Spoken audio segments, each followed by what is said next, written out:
okay. Yeah. Oh, okay. You guys are good. Easy peasy. Then. We're good to go. Okay.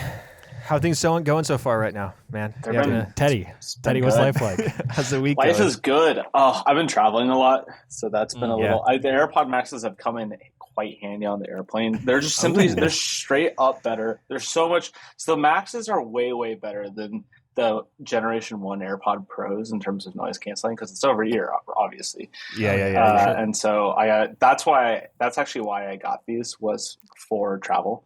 So let's do a quick feature rundown. Come on, this is tech reviews with Teddy. What do we got? Tech reviews with Teddy. So I gotta say, so there's a couple things that are nice about the Maxes, and a couple things that are a drawback compared to the earbuds. Yeah. The things that are really nice about the Maxes are the canceling because it is just over ear, right? It's always just going to be slightly better when your ears are encased. They're also really comfortable over the ear, but they're not as comfortable over the head. So that's a problem. It's not that they're uncomfortable when they sit down. It's just that after a certain period of time, you begin to feel weight on top. Yeah. Like they begin to feel like a little heavy. Yeah. Real quick question here. So is there a pad on the top of that? Yeah. There's a pad. Bar? So okay. Here you go. So I could actually. The audience can't see this, but I can. Looks great. Exactly. Right, so I know a thing or two about noise canceling headphones because I own a pair of Boses. Yeah. Boses You're doing great. noise canceling headphones. Boise noisy doisies. Yes, exactly. And I literally live in these things. Yeah. I am not joking when I say 8 hours a day minimum. This guy is a real committed autist. Well, 100% because And a remote worker. Yeah, well, a remote worker I who mean, also same. I don't know. My wife says I might have sensory issues. I don't know. Is that true? Who knows? It's noise canceling.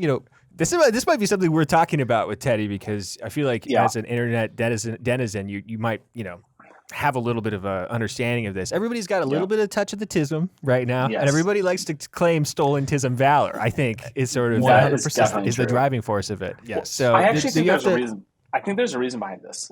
I think my theory behind the everyone has tism is, and this gets this is maybe too Giga Chad brain, but and that's why we have you on the pod is for the Giga Chad perspective. The Giga Chad perspective. Yeah. So vitalist nationalist Teddy Raccovelt on the show. So I think the reason that everyone kind of feels the tism and feels sensory overload is because information velocity has increased so drastically over anything that has ever I hate to open the show with this has never existed in history before take, right? But this is a median fallacy, but we'll follow you. We'll go with it. There are a lot of people saying that do the this has never existed in history before. Then other people who actually, if you read this 17th century text or this 13th century text, people are talking about the exact same problem.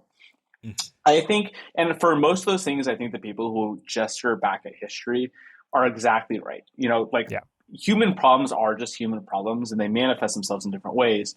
But I think the one really, really significant difference between the ye olden days and now is actually information velocity. Because in the past, your information velocity used to be kind of whatever stupid thing your neighbor had done in the village, right? And you could talk. I realize now that not everybody really understands that term, and as a PMC guy, that's something that you would know. But for the average yokel, the Midwesterner listening to this right now, what is information velocity? Yeah, so information velocity, and I think different people have probably different. There are different people who theorize different conceptions about what this is. But I think the simplest way to think about this is there's just a lot more pieces of information entering your head over a 5-minute period than there were 100 years ago. And that rate is not a linear, that is an exponential to the sky type graph where just the amount of information that I can't remember. I was reading some article, I think by Martin Gurry in his book or something, but he charted out the amount of information that mankind has been producing, right? And over the past 2 to 3 decades, that number has gone insane. In terms of just the amount of the way that you measure it. And the problem, that's not the production of information isn't such a big problem. It's the fact that that information is then being pushed directly back to everyone as fast as humanly possible, right? Yes. Yeah. So it's just information overload, and I work in a very unhealthy scenario where I have two monitors, and on one monitor I have my job where I look at green lines all day, and on my other monitor I have Twitter open. Maybe I've got Cookie Clicker also open. Who knows? And who knows? Maybe. Who knows? Maybe. Some people are saying, but you'll scroll through Twitter, and and I'm looking at it for 4 or 5 hours a day. I tweet maybe twice a week if I'm lucky, but I'm looking at it 4 or 5 hours a day. And as I'm scrolling through that, I'm learning so much, but all of it's inconsequential and all of it is constant, and it's all a constant distraction. And I understand what you're kind of, I might be predicting kind of where you're going here with the TISM thing, but I feel like I'm giving myself ADHD, or TISM, or something, because I'm constantly learning, and I'm constantly moving from different information source to different information source, different pieces of exterior stimulus. It's constant. And two things on this real fast. First, right, because you had mentioned, people are talking about in ye olden times they're writing about a similar thing, but that does not account for progressive severity, right? Like, just because they're talking about information overload, back in the 1700s, doesn't mean that it is as bad as it is now. Because guys would walk up to the bulletin board, they'd be like, "There's 7 things I have to read. There's 7 things I have to read here. I only know 23 letters." I know, and I don't know if that's a cow for sale or a cat for sale. I could not tell you. I could not tell you. So the other thing is, like, what the frick is this podcast about, if not the fact, right, that people are inundated with so much information that they shift between obsession so quickly, constantly, right? I mean, I think that's something to consider. Something to consider. Something to consider, indeed. So right now, you think that might be the explanation why everybody's so focused on autism for some reason is the I think delineation. That I kind of think that the normal autist gets overloaded with a normal amount of information, right? But that's not to say that with an abnormal of information, the average person doesn't also get overloaded, right? So I have a feeling that many of the listeners, after spending a good long day on Twitter, will step away and kind of feel like their head is on fire, their brain is like actually like pained from taking on too much information. And I don't think I don't think that people are actually making that up. This isn't like the white woman, having the chronic illness. Yeah, the fibromyalgia. Right. This isn't a fibromyalgia situation. Which is funny as a person who has suffered from chronic Lymes for you to say. But... Yes. As a person who has suffered from chronic illness, it is like when you have tried to ingest, like, I'm just making up a number, but like 10, let's say you tried to ingest like 3,000 tweets in one day. You're probably doing which something. Is not a crazy number, I will throw out there. Because like, if you think about it, you could probably get through 1,000 tweets in an hour. Yeah. No problem. No issue. Right. At least 300 in less than. Right. Yeah. Oh, definitely. Unless it's like one of those 4.5 minute long videos. You know what I mean? That's not what Twitter's for. Get out of there. Yeah. So you're saying that. Well, I feel this too, especially when you create conjunction with algorithms, right? Yeah. And the computer, or the great computer in the sky, I guess, knows exactly what it is that you're going to engage with, that you're going to spend an extra 5 seconds looking at, or et cetera. And so slowly but surely, not only is your brain on fire because you're seeing so many hot takes or cold takes or insane takes or just somebody's lunch that day, but also Twitter is attempting to make you mad. Or at least attempting to make you have an emotional response. Have an emotional response to whatever it is that you're saying. And sometimes I'll wake up and I'll think, today Jack Dorsey was like, screw this guy. he really wanted him to hate everybody he knows. And it's kind of terrifying. Yeah, and the other piece of this is eventually your mind becomes, how do I create content that fits into this hellscape? Right. So your thoughts begin to resemble this sort of like manic, the manic insanity that you're seeing, because you do it is like actually fun to tweet some sort of insane, deranged take that you never would have thought of outside of Twitter. Yeah. Which I would say is a good part of your of your brand. Yeah. Right. You know what yeah. I mean? Yeah. No. Let's cut to the creative. chase here because we got to do full introduction. Right? Yeah. Because we're dancing around. What's going on here. Today we got Teddy Raccovelt. Right. At Teddy Raccovelt on Twitter. At Teddy Raccovelt on Twitter. Yeah. This is not Teddy Raccovelt's real name. This is Teddy Raccovelt, the character, the entity, right? What's the word I'm looking for? The demigod. No. Pseudonym, perhaps? Poster. I want to say poster is really. I want to say exactly demigod because it's a thing we believe in that we do not know if it is truly exists, right? But it's still attached to humanity. Yeah. So we've got you on the pod to sort of talk about this kind of a thing, right? We're talking about social media. We're talking about the impact of it, and I didn't really think about it until this moment, but I've spent a lot of time working in social media, and I want to say that I agree with you 100% when it comes to, you're looking at all this stuff every day and you're incentivized to shift your mind towards whatever the algorithm is saying is the way to present a viral piece of information. Right. Yeah. So, falling off of that, do you feel as though you have sort of had to shift the way that you present, because you're looking for things that hit, and are funny, right? Well, I mean, they don't necessarily have to hit. I mean, I know, but like, I've just seen that's your passive goal, right? In the back of your head, you're like, I'd like this to get more traction than not, right? Yeah. Is that too extreme to say, or how do you feel about it? Yeah, I mean, that's definitely the case, right? So the way, the mode of your thinking is transformed by the audience that you're performing for, right? Yeah. So Socrates was right. Writing did destroy civilization, and it remade it. And you can argue that it's better, but there are no more poets sitting around quoting, like reciting epic poems by heart, right? Yeah. And so for me, the mode of my thinking transforms dramatically whether or not I have Twitter installed on my phone. Yeah. Like the way that I begin to think about the world and begin to specifically the way my attention works, right? The way I try to pick things out of conversations will change incredibly if Twitter's on my phone and I'm looking for something to post. The way that I pay attention and engage in conversations with people I know. Mm-hmm. I don't know if this appears outwardly. I don't think it does. But the things that I am thinking about internally as conversations are happening around me or as people are doing things around me changes, so I can pick out things and pull them out of context and transform them for Twitter.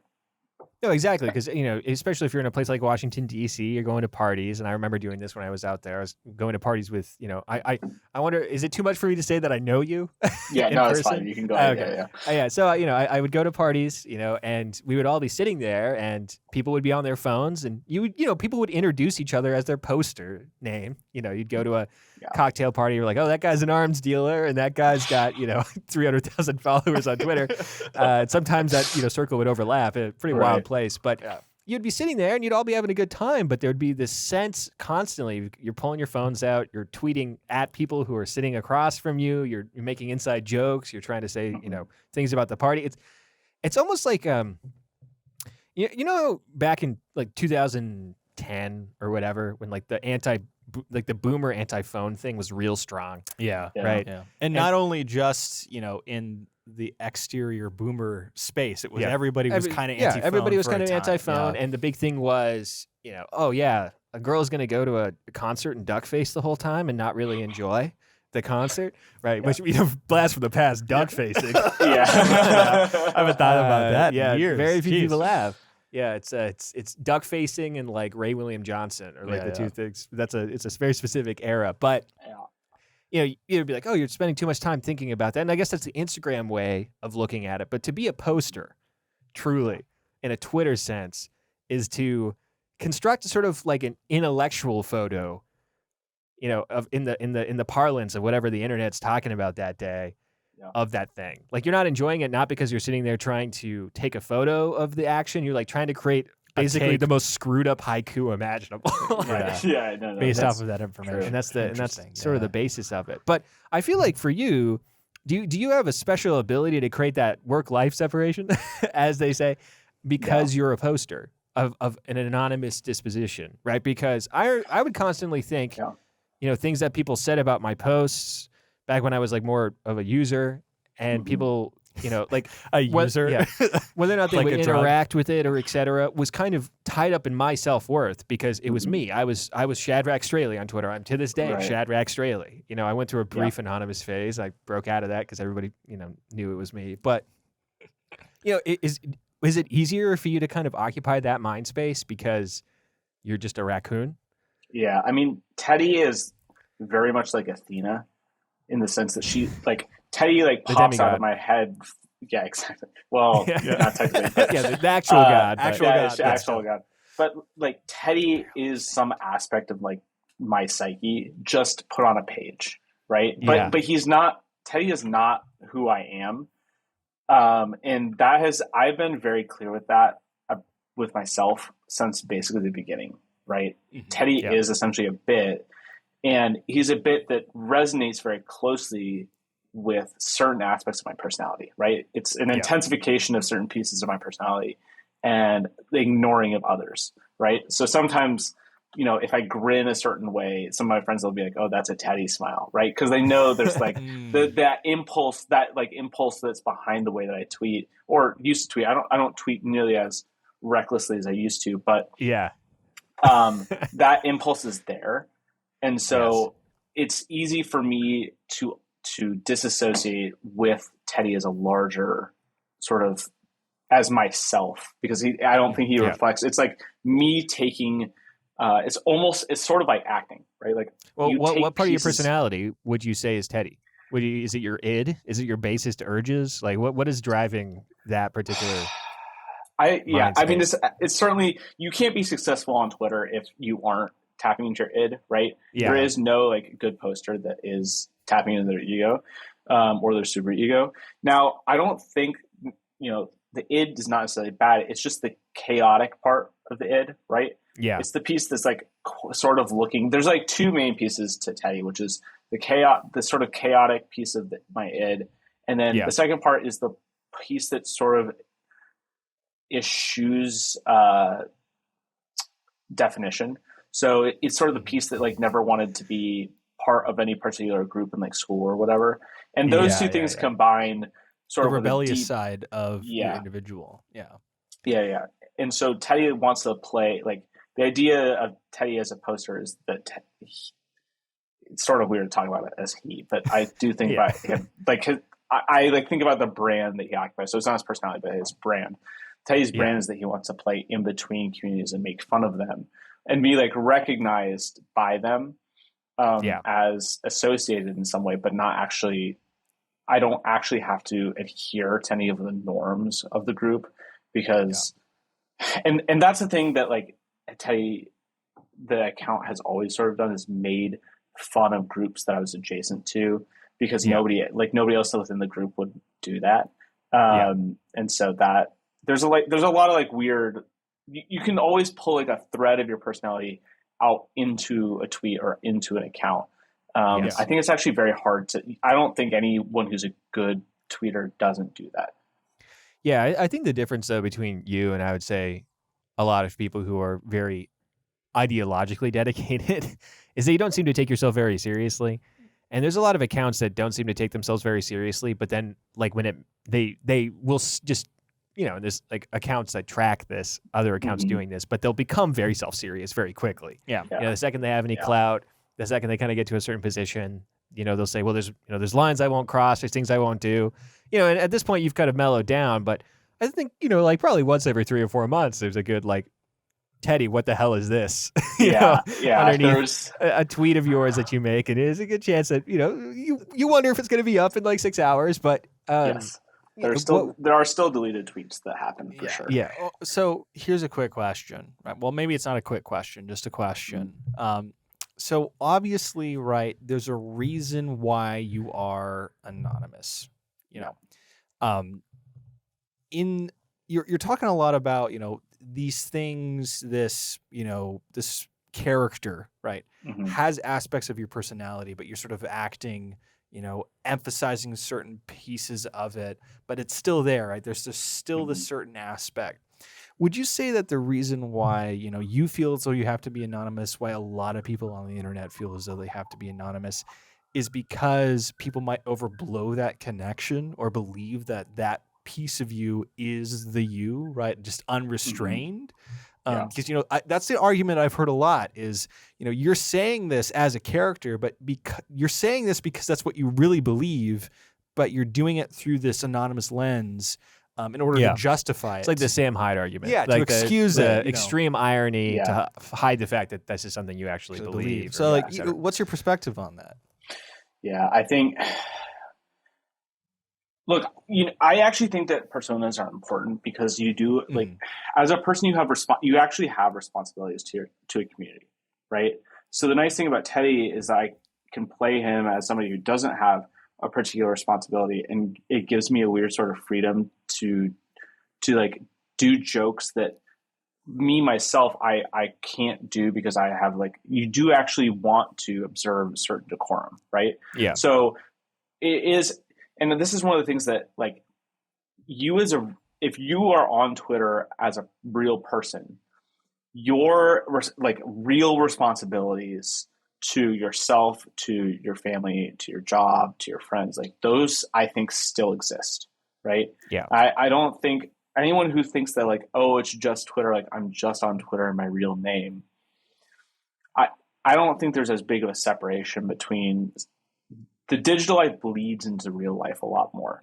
And you see this particularly in the aspect of journalists who are just this is my job, Twitter, but also I'm going to post my actual political beliefs. And it's no, look, if you actually are going to be a journalist and operate under the guise of we are politically neutral in some sense, you do actually need to keep those separate. And so Teddy sort of springs from this idea that you actually give yourself, it's an acknowledgement that you do have responsibilities as a real person to act wisely and thoughtfully, but at the same time, you can put yourself in a position where you can say things that you don't actually believe, right? Yeah, and you can make the joke, right? Right. Yeah, it's the execution on. It's the execution on. This would be a funny idea, but I would never want to say that, because I know that could possibly hurt someone that I know and I like and I care about. Yeah. Well, there's an added element too where you worry sometimes that someone's not going to get the joke. Right. And putting your face on that's a problem. Like the thread that I did, a couple of weeks ago about spontaneous generation to make fun of people who write those big threads about how science isn't real. Right. Yeah. And I posted that, and everybody who knows me thought it was funny. And I think anybody who read the thread thought it was funny, especially the section about the salamander and the ham sandwich. But there was people who were quote tweeting it and being like, this guy is an idiot. He's spreading misinformation. You know what I mean? Yeah. And you're saying well, if I was anonymous, then this wouldn't affect me at all, because it's not like this person is ever going to be like, oh, I'm not going to get services, or I'm not going to look to this guy for any sort of information, say an article he writes or et cetera. No, this is just a poster, right? This is just a joke that gets misappropriated. In this instance, it's totally different. But real quick, I keep saying that. I keep segueing by saying this will be a quick conversation. I don't know if it will be. So you were talking a little bit earlier about hey, the reason why you want to have this gap really is, maybe what you're saying could hurt somebody, right? And so you want to be able to have that distance, right? Yeah. I'm not trying to be provocative or anything, but isn't there a gray area there with you're still putting that content out that could hurt an individual? Yeah. Right. And I mean, personally, I would believe whatever, do it anyway. It's about the humor. It's about, the joke. We don't want to try to have these additional hangups on top of it. But, how do you justify that to yourself? How do you think about it? So I think, there's a couple, let me start by saying this, Teddy has still offended not close personal friends, but people in my social circle before, right? When people began to get to know me and whatever, things jokes have been misinterpreted before that clearly didn't like mean what people thought they meant, but like were still her feelings. So it's not like this is perfect or I have like a perfect answer for this, but that gray area is definitely there. I think, I am not one to say that like, comedians should censor themselves, because I actually do think that most good jokes are in some way like offensive, right? The whole point of a joke is to subliminate people's expectations, and jokes are inherently risky. If you're not willing, like it is sort of the same thing as like protesting, right? If you're not willing to take some consequences for doing like a political protest, right, then you probably shouldn't be protesting.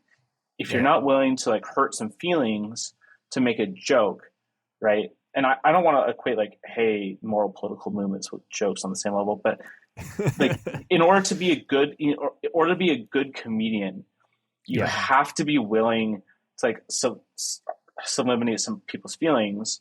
And one of the ways that you do that really well is I have friends who know me and say, I know that you're trolling me, and I still like get mad and have to like check myself because I know that you're just like, and that those are the best jokes are the ones that like your friends like have a moment where like what, and then are like, oh my goodness, he's just messing with me. Yeah. And so just doing a little trolling, just doing a little trolling.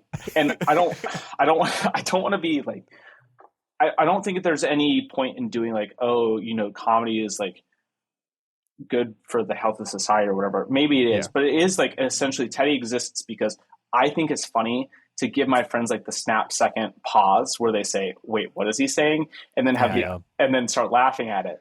Right. Because those are the types of people that I like, right? The types of people that I enjoy spending time with and I enjoy hanging out with are the types of people who are like going to see someone. Sorry, there's a siren in the background. No, it's okay. They're coming for you, Teddy. They found out who you were. So I don't like have a grand theory of comedy, but what I do know is that like it makes me laugh when I like half horrify my friends and then they like and half amuse my friends, right? Yeah. That balance there is something that I think and it's not for everyone. And you're talking about it in the perspective of a balance, because I'll be honest, that sounds like a tightrope, right? That sounds like a difficult thing to navigate because, at any moment, if you just move a little bit to the right, you could fall off and cause issue, right? Between you and your friends, between, whatever the situation might be. Yeah. So to me, it sounds dangerous. But that's why truly the greatest posters are guys who have no friends. No social life. Look, once you get a girlfriend, your posting falls off because I actually do. Teddy, are you telling me you're single right now, dude? Are you telling me you're single? No. Probably the. I'm telling you, I'm falling off. Yeah. Boy, that's the thing. Is probably the truest tweet I've ever saw was people who are in love can't be good at Twitter, and I'm not good at Twitter, and I was never on Twitter when I wasn't dating somebody, and I always was told, like, I feel like you have the personality. You could have been good on this website. It's like, you just can't, though. It's just, there's a part of you, there's that catch that just prevents you from ever making that leap. It's too nihilistic. Yeah, it's too nihilistic. It's too mercenary. We're having a really great time talking about this, and maybe we can talk a little bit about this more on the Patreon, but we do have a gimmick for this show. There's something that we do call you on this show for.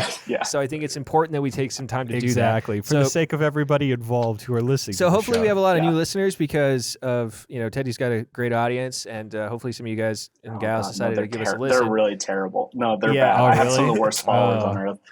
Well, okay, never mind. I'll take that. But hey, the true degenerates of Twitter here to watch. Degenerates of Twitter here to watch. So the gimmick of this show is that we have people on, and nowadays everybody's becoming an expert in something for a week. They refuse to actually dig down and become a real expert. So we want to have somebody on the show, and for them to talk about whatever it is they're thinking about this week, so that we can immortalize their thought right before the Dunning-Kruger effect hits, and they realize that it takes actual work to become an expert. Yes. So, and the show's called Monomaniacs, by the way. Exactly, because you're monomaniacal about this one thing. So, Teddy, what are you monomaniacal about? And this can be something that you're not just thinking about this week, but something you've been thinking about for months or even years at this point. But no experts are allowed. That's our one rule. That's true. So what's your monomaniacal obsession right now? What do you want to talk about? My monomaniacal obsession is my conception of what Christianity looks like among young Americans.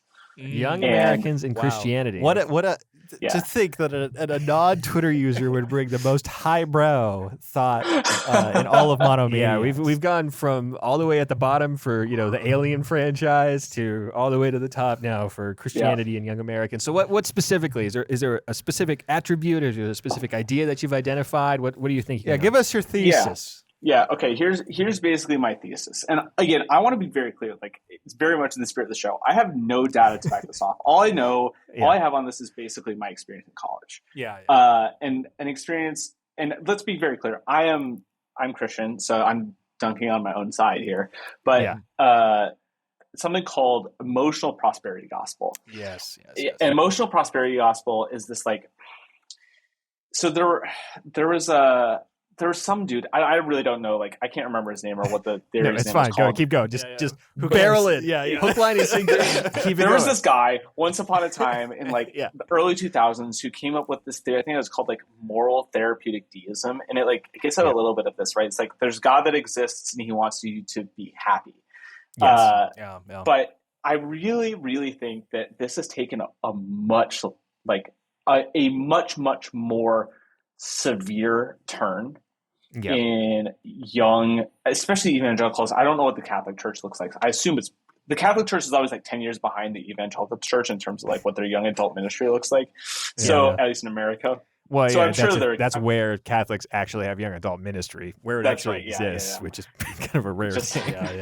Yeah. So, I'm sure the Catholics are catching up, but this is like a weird.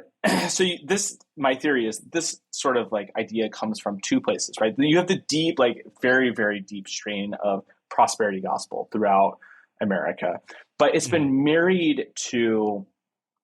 it's been sort of integrated into Christianity for young Americans by the fact that all of these people are incredibly depressed and incredibly anxious. Like every single Zoomer, so many late stage or like of the tail end of the millennial generation, right? They're all what I would say like psychically damaged.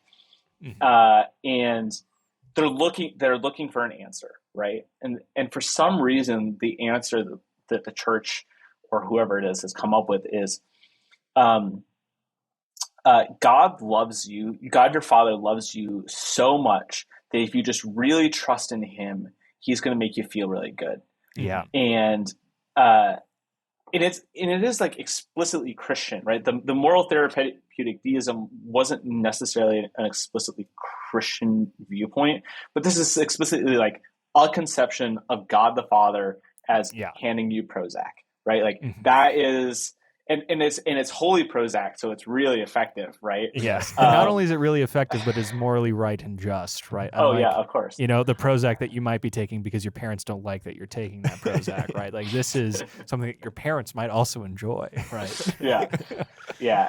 And that's a really weird thing where it sort of gets married with this. At least in my experience back in college, it got married with this charismatic strain, right? Where like the stronger your faith was, the more spiritually high you felt, and the strong, like if you were like experiencing depression or anxiety, that just meant you didn't trust God enough to get you through the tough times, and you needed to like have harder faith. And if you had harder faith, you wouldn't experience depression. So this is a really like strong contingent. I think it's really powerful right now. Just the concept of just of cyclical reasoning, period, right, is a really strong driving force, I think, for a lot of young people, where, the basic of cyclical reasoning is that, okay, you're unhappy, right? So you engage in some sort of spiritual purification or et cetera, and therefore, if you pray hard enough or you are spiritual enough, then you get benefits. And if you're not, that means that you never prayed hard enough in the first place and you're not getting those benefits. It's sort of like I would say the way that some traditions kind of view salvation, where they're like, if you're saved, you're going to be an upright moral Christian, right? If you pray the prayer properly, or if you're a member of the elect, or et cetera. And if you're not, that means you never were saved in the first place, and then you have to like try again. And then if it catches this time, it means you were actually saved, or et cetera. Where it it can kind of be a great way to instill anxiety, but also a great way to kind of get people to kind of be on this constant path towards chasing something. And I want to talk real fast about what you were talking about, Teddy, which is sort of the motivating factor that brings, say, a Zoomer into the religion, right? Because, as an Orthodox Presbyterian, right, and as my brother is a Catholic, right, one of the things that is constantly repeated is that you are a degenerate who deserves hell. Yeah. And, thank goodness you've got a loving God who will redeem you, right? Yeah, us Catholics don't go that far, but the OPC certainly do. We do. In that, I got a thumbs up from the producer over there.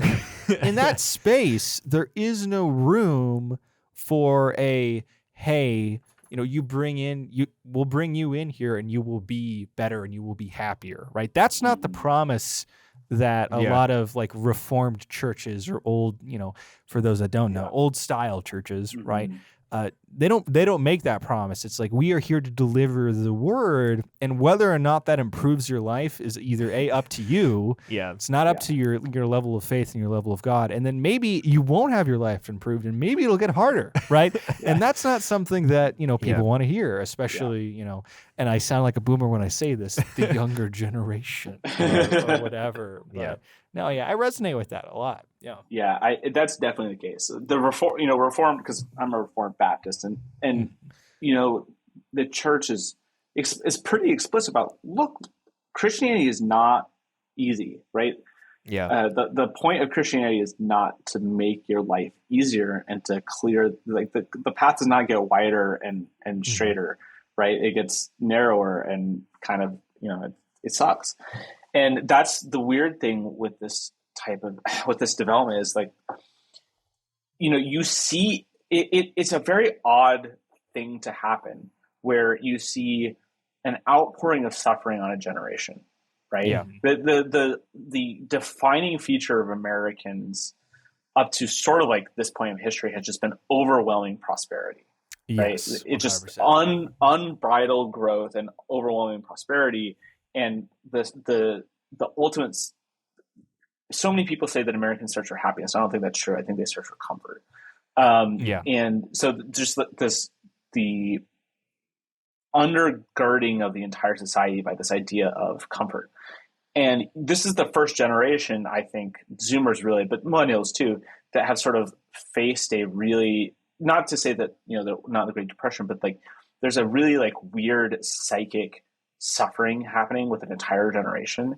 And it is weird. It's like really weird because you would think that would set up the conditions for a seeking of a faith that could explain suffering, right? Yeah. You would think that like this would drive a renewal of an understanding of the Old Testament and the Old Testament God and how sort of the New Testament God takes that suffering. There's just like, you would think that there would be a sort of hunger for, and there clearly is, may I point out, like a hunger for a more coherent, more full Christian narrative, but it is, it's the lack of church involvement and the church's lack of an ability to speak to Zoomers is spectacular only in the sense that a void is a spectacle. It is completely like, it has no idea how to speak to the like most ill and most pained American generation. And I have a hard time explaining that because it seems so odd. You would think that like, if you look at, like numbers have continued falling, I think, in church involvement, even after COVID. You would think that the imposition of a great plague and a great suffering upon a society would drive people back to religion. But which is what people have always said, right? That's always been sort of the cultural understanding is like, as soon as hardship increases. Last time that you can look at statistics and show this pretty directly with the financial crash in 2008. Yeah. It vastly increased church attendance. So I mean, it's weird, right? Because you'd think that, and this is going to be biased based off of my own denomination, but the idea that the way to appeal to a Zoomer generation, how it is being handled by the church at large is like, well, we have to appeal to them on their level. Which actually, we should probably clarify that we're technically Zoomers. It's true. Yes. Yeah. We're technically Zoomers. Yeah. Yeah. No, I mean, I don't want to dox your age, Teddy. No, that's fine. We were born in 97, and that's technically we're on the tail end of or at the. Yes, this is true. But That's I think the first year. we do culturally identify with millennials more. I would say that we're in that weird nebulous in between thing. But anyway, as I was saying, right, like, so, instead of doing what, you would assume Christianity would do in the situation, which is, hey, we've got this set of beliefs, right? And we're going to say, hey, if you're looking for reprieve from the current situation, right, here is the set of beliefs that we have, and we appeal to you not from we're going to make your life better, but from an explanationary. I don't know what the explanatory. Explanatory. There you go. You got the verb there. From an explanatory verb, the adjective. Okay. Sorry, censor that. From that perspective, right? Because usually what it is it's like, no, we're here to make your life better.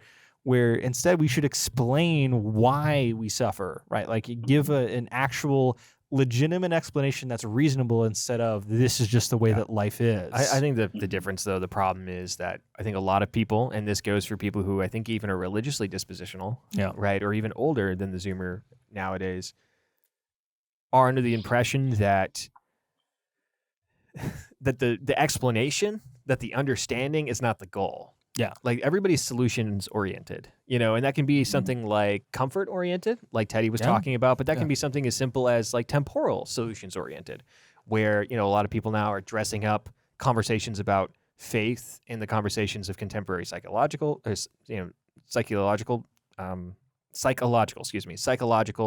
problems, where they talk about religious trauma, they talk about that sort of something that's solvable, something that if you have the right kind of therapy and go through the right process, you can kind of create a solution to and really come to an understanding about. And the same can be said about suffering in the world, where it's not so much about, okay, well, how do I understand suffering? How do I take suffering, put it in its proper place in my spiritual life?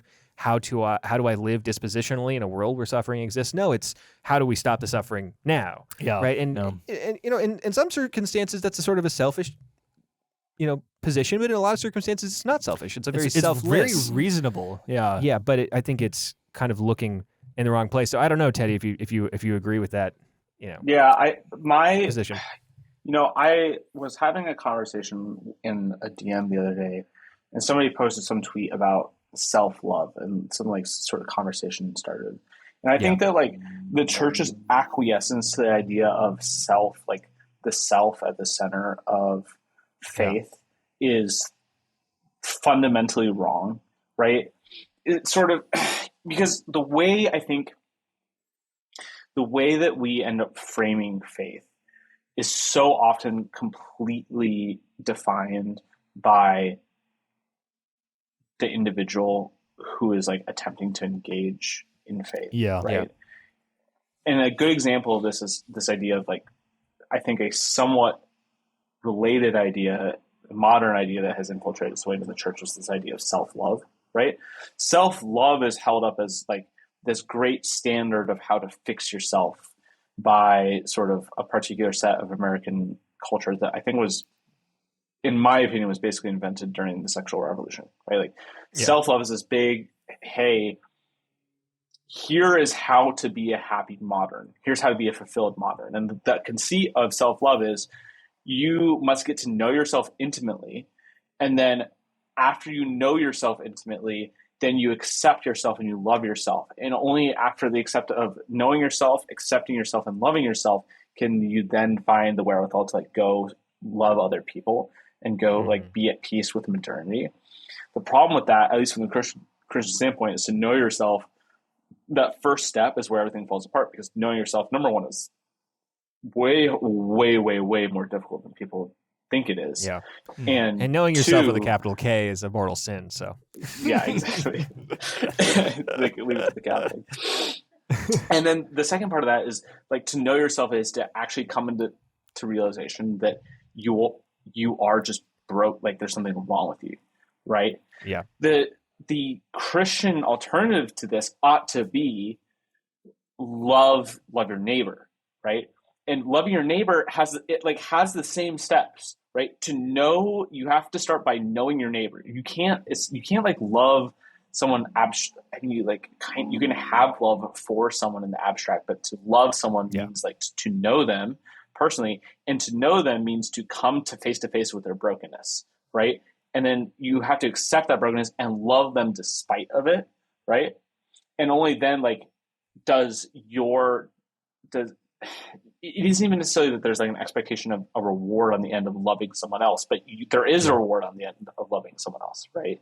Mm-hmm. And the church, I think, gets it completely wrong. It isn't about when the church attempts to address suffering, it is sort of about your suffering. Like, your suffering is the thing that has driven you to the church, but ultimately to focus completely on the way that you are hurt, I think ends up cheapening the message of the church by just saying, hey, adopt this thing because it fixes your hurt, rather than adopt this thing because God is real and because he judges right and he loves. Right. Yeah. And to appeal to, in like Kierkegaard terms, to appeal to the particular rather than universal first is like a weird step. You're right. Yeah. But you got to understand, though, it's like from a lot of people's perspectives, that's the way to convert an individual, right? Is to appeal to the particular and then move to the universal. Yeah, it can be kind of tough, especially if somebody's suffering pretty greatly, for you to go to them directly and be like,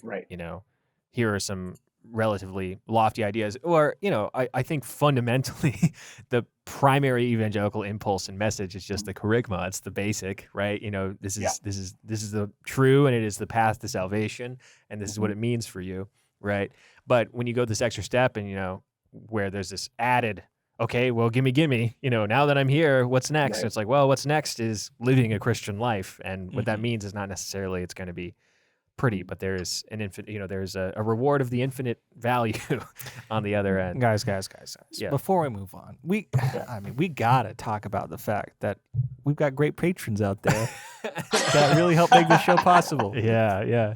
I want to throw a major thank you out to our top patrons, Joe Populardo, Zach and Amber Strehle, and Sammy Roberts. Thank you so much for helping us put this show together. This is a new format for us. We've never done a remote show before. Let us know what you think about it. Let us know if you feel like there's some things that we could improve. Obviously, there probably is. Always going to be. I want to thank the rest of our patrons as well, because again, we could not do this without you. The $5 tier, you get access to our special post show in which we will have Teddy on without censorship. Right? Yes. Also, we won't reveal his actual name. Yes, of course. And I hope desperately that by the end of this, Teddy, maybe think while we're doing this next segment about what it is you're going to tease the audience with. If there's anything particularly spicy you want to talk about on the Patreon. If you want to, potentially, maybe we'll talk more about his personal life. If you want to dox Teddy, this is the opportunity. Pay the extra $5. Yeah, you can. An opportunity to dox Teddy. Well, at the $10 tier, this is the important thing to talk about. The $10 tier, you guys can ask questions to us, and we'll answer them on the podcast. And so we've got some questions. Some of them are for Teddy, some of them are for us, some of them are for the whole group. So let's move through these. We do 2 a week. First off, I'm going to do one for Teddy. I'm going to throw it over to him, which is, hey, are you anonymous? And this is from Joe Populardo. Are you anonymous because your job requires it, or do you fetishize the life of a spy? That's a great question. Is it about the sexiness of anonymity, or is it about like the real life consequences? I became anonymous before I had my job, so it's probably the real life consequences. Although I will say, and maybe I will explain this in the Patreon episode. Well, there you go. Having Teddy has actually been really helpful professionally for me. You know what? I can see where you're probably going with that, and I like it. Yeah. I think that's a great angle. All right, I have a few other things to talk about in the Patreon, but I think that it would be, if people want to hear about why running anonymous accounts on Twitter can be helpful professionally, I might talk about that a little bit. Interesting. For those out there who want to further their career, that's what the Patreon's for. Start an account called Lord Dumpus. say something homophobic every week or so. So Zach and Amber, we've answered your question already, so I won't go into that. But we've got a question from Samuel Roberts, which is, I was always told that breakfast is the most important meal of the day. Serving it up Gary's way, of course. But I very rarely eat anything for breakfast and get on well enough. Is dinner or lunch more important, or am I slowly killing myself by missing the most nutritious meal? So this is funny because I'm no nutritionist. No, look at you. Yeah, look at me. I look great. Yeah, you look damn good. I don't have that weird tan that nutritionists have. You know what I'm talking about. I've got that weird tan. But I'm also not a breakfast respecter, right? In any respect. But I will say that I do feel a lot better when I get breakfast. There you go. You feel more energetic. Your whole system kind of runs better. You're more regular. I mean, here's the thing, dude. Is like I work remote, as many people do, as you do. I work right. remote. It's literally eating breakfast is as easy as stepping away from your computer for 5 minutes, right? It's not this whole because like when I was working in an office, I'd get up and be like, I don't want to deal with it. I'm going to brush my teeth. I'm just going to get in the car. I'm going to go, right? I'm not going to worry about it. But like I can come downstairs, log in, and be like, well, nothing intense I got to do right this second. I'm going to go get a bowl of cereal, right? Now, I will say I basically only eat cereal for breakfast, which is not the most nutritious option. Yeah. You gotta eat like 3 bran muffins and 6 oranges like in the commercials. As a well-balanced breakfast. I literally was talking to my wife about this the other day where I said, hey, I don't really actually feel like my cereal eating habit's good. And she said, what are you talking about? It's an important part of a balanced breakfast. Just the cereal... miss dessert with every meal. Yeah. Only dinners and lunches, but hey, that's why I have the figure that I have. Nothing but love for Abby. Yes, and the Midwest as a genre. But Teddy, how do you feel about breakfast? No breakfast. I don't eat until about 3 in the afternoon usually. So are you an intermittent faster, or is it just a schedule related? I didn't actually know about intermittent fasting until somebody told me about it. You were just lazy. I started in high school. I just would never eat breakfast, and I would like sometimes eat lunch, but usually I would start I would snack. I would eat a big snack right before I would do soccer practice.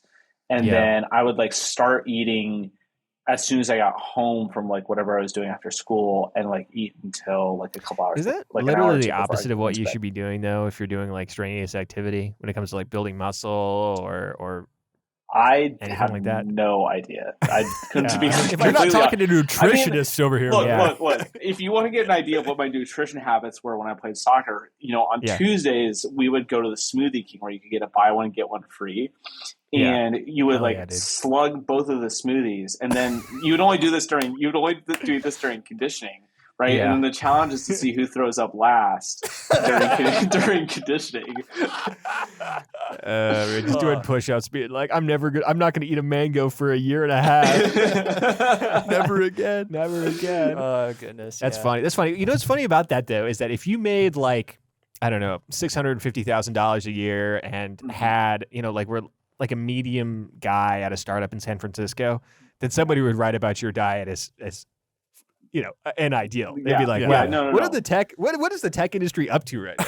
I think they're figuring out a new way to eat, and the way to eat is 2 smoothies." Yes, exactly. Welcome to the 2 smoothie diet. I think part of it is because I drink coffee during the morning, and so I'll slug 2 cups of coffee, and then I'll drink a bunch of water towards midday. And I think that just having a bunch of liquid suppresses my hunger until later in the day. I'm not sure. I honestly don't know how it works. Let me be honest here. There is nothing better than the eat breakfast, drink coffee, take a 5 to 10 minute break situation. That is a good situation. I had a really good 15-minute break today. I had a wow, that's tense. You have to take your shirt off for that one. No, I took my shirt. Get a little too hot in that room. I took my pants off for sure. Though. Yeah. Oh man, that's funny. I when I was living with Joe Papalardo, he would drink an entire pot of coffee for that reason. He's like, I just gotta get my day started. I gotta be regular. You just drink an entire pot of black coffee. Dude, I've been in that space before. I do not. I mean, I wouldn't drink that much, but I understand. I get where he's coming from. You feel so much better. But the thing is, though, is if you're not eating for the rest of the day, what energy are you running on? Other than you're going to give yourself anxiety? Hey, no wonder you got chronic Lyme's. Yeah, I know, right? Listen. Is there a thinner man than Joe Papalardo at his prime, dude? That's what I'm going to say. Right? Is it healthy? No. Is it get results? Does he look good? I don't know. You'd be the judge. I mean, you should have seen. You guys should have lived with him while he was in his prime, like eat 6 pounds of chicken and rice every single day era. Yeah. And this is, of course, he couldn't smell because his nose was all blocked up, right? This was broken or whatever. So it didn't taste like anything to him. So he would just sit there eating like dry chicken and rice like 6 times a day in our living room. And I was like, Joe, what are you doing? Let me tell you, the saga of Joe and his rice, chicken, and broccoli is a common discussion on this podcast specifically. So, he did that back when I lived with him. He has done it since. So I don't know. Now he just like drinks Heineken Zero and black coffee in a can. He drinks like cold brew and Heineken Zero. It's unsweet. And by the way, it's unsweetened too. I tried a sip of this once and it was vile. Yeah, almost as bad as the Heineken Zero. I feel like you could put it in a car as car oil, and it would have worked fine. You know? I feel like this is all just Joe giving penance, right? This is him just like a bunch of flagellation and self-whipping. I don't know if I've mentioned this on the show before. Speaking of this chicken habit, let's dunk on Joe Papalardo. Let's do it. He had a really good set this weekend, so let's just pick him while he's up. I'd love to hear about it. But this happened on 2 occasions.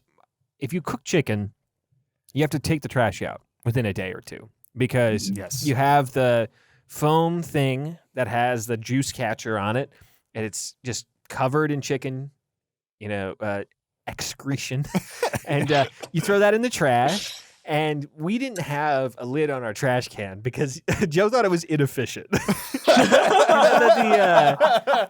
extra 2 seconds. The extra 2 seconds it took for him to lift the lid was ruining his day.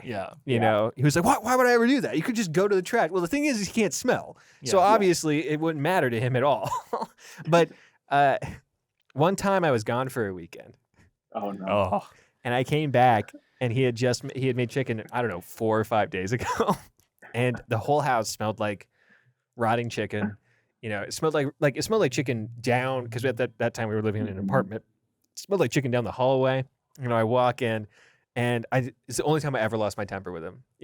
And like he would sit there and do shirtless push-ups without wearing deodorant, and our apartment would smell like BO, and I'd be like, it's okay, Joe, I understand, you're trying to get swole, but like I chewed him out for 15, 20 minutes. I was like, because you can't smell. I want to hear Joe's perspective on this. I feel like we're giving a one-sided story here. Yeah, if your name is Joe Papalardo, feel free to write in. If you're interested in hopping on the pod sometime.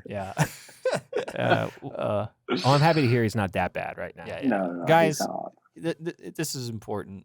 We're running up against our time. Yes. Right? And, we're going to have to move on to the Patreon soon.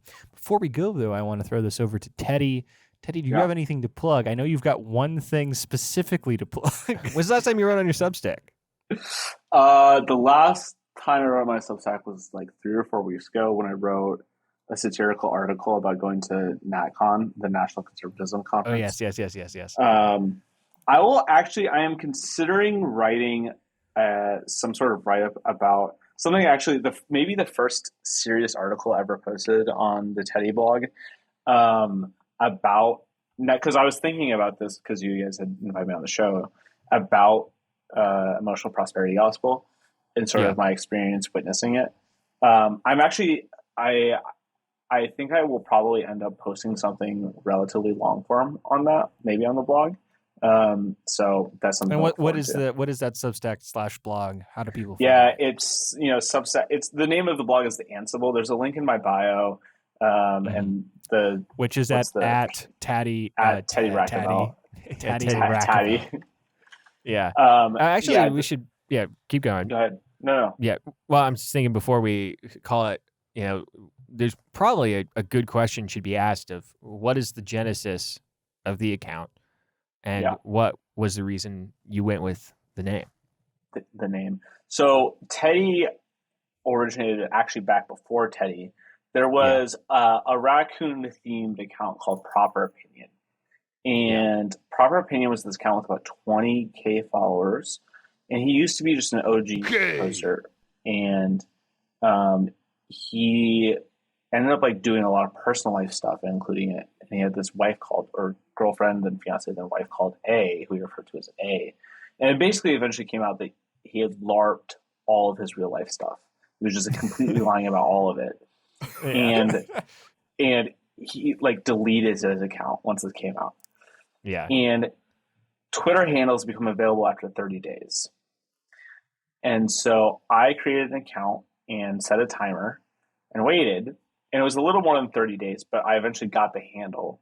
So, and a friend helped me do some of this. And we got his like original, profile picture, username, profile name, bio, location, like all of that. And then I like came back. The first thing I tweeted was something like, I'm so sorry guys, I was gone. Like A died of COVID, right? Because he had like made up a bunch of like the last thing that he had made up that had got him caught was that A had a miscarriage. And people were like, that's rough. Yeah. And people are like, bad. It is medically impossible for A to have had the other things that you described to her and have had a miscarriage in like this timeline. Yeah. And so I like posted it. I like pretended to be him, and then I like pretended to be him, and then like slowly like revealed it was like satirical impersonation of him over like the course of a couple months. And then I rebranded as Raccoon Yeshua, like the resurrected raccoon. And then I got suspended and banned. I got suspended a couple times. One for calling Ronald McDonald. Wait, I can't say this. I'll say what I said on the Patreon segment. But I eventually got banned for saying we should burn down the FDA. And I was completely joking. You can get banned for that? It wasn't so. No, it wasn't so much the burning down the FDA. It was the hanging of the employees. That'll do it. Yeah, that'll do it. And Twitter, if you're listening, if you're out there, I specifically specified in a tweet underneath that tweet that I was joking and that we should only lock them up for life. So anyway, that didn't. You have to use the satire. It didn't get me out of it. But I like Teddy Roosevelt. I think he's one of the most fascinating personalities in American history. And I was I was trying to think of another raccoon themed account, and his last name, I realized I could replace it with like raccoon. So I made Teddy Raccovelt, and then a friend did an incredible Photoshop, which really, that Photoshop really helped because it was like a very instantly recognizable and funny profile picture. And like it sort of went from there. So. Interesting. And we'll talk more about this as we enter into the Patreon. But if you're interested in following Teddy at Teddy Raccovelt on Twitter, and it's TEDDYRACC. C. Yeah, two C's. Yeah, RACC. Two C's. OVELT. Nicely done. That's hard for some people to get the first time. Well, let me tell you, it was either two C's or two O's, so I'm glad that Shad stopped me when he did. Raccovelt. Oh, goodness. Anyway, thank you for having us. Thank you for coming on the show. Yeah, of course. The pleasure is ours. And we'll see everybody on the Patreon. Yeah. See you there. See ya. Hey, wait, don't stop the recording.